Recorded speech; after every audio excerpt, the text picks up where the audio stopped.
It's important to really make sure that the jingoistic, bigoted testimony of Mr. Homan is called out as nearly completely untrue, as being an outrage, and as a former official directing the Immigration and Customs Enforcement Agency, he should know better.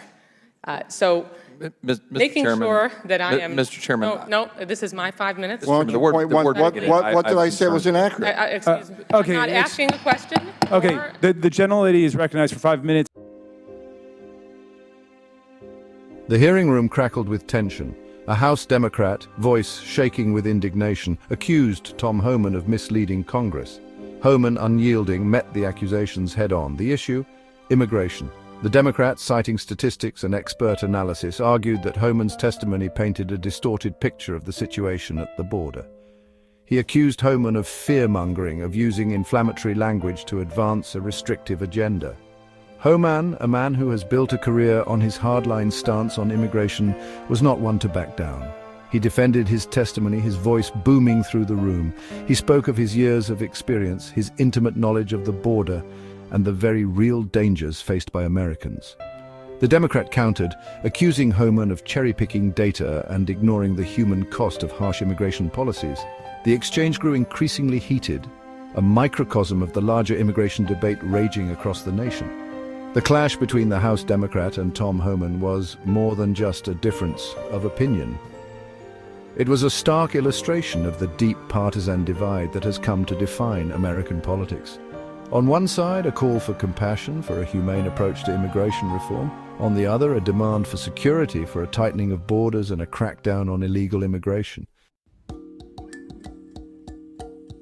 Tom Homan, former acting director of Immigration and Customs Enforcement, is no stranger to controversy. His tenure under the Trump administration was marked by the implementation of the zero-tolerance policy, a policy that resulted in the separation of thousands of migrant families at the border.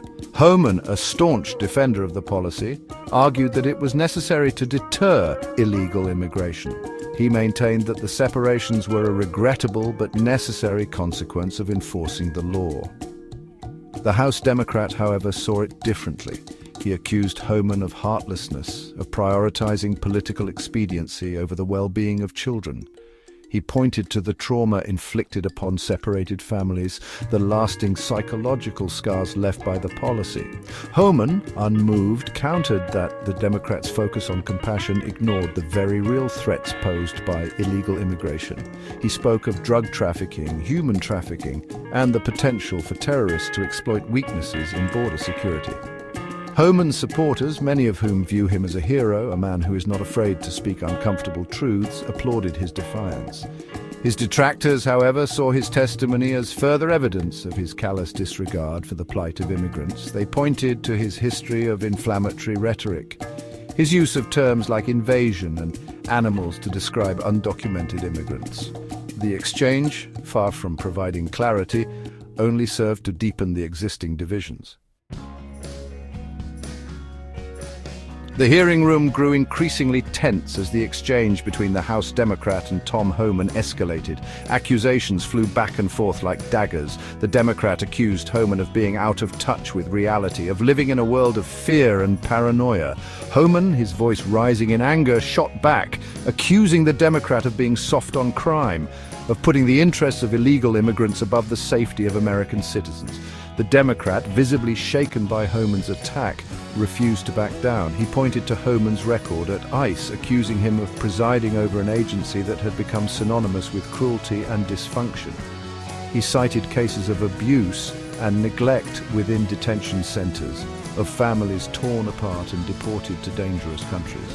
Homan, his face flushed, dismissed these accusations as lies, as politically motivated attacks designed to undermine his credibility. The chairman of the committee, struggling to maintain order, repeatedly called for civility. His pleas, however, seemed to fall on deaf ears.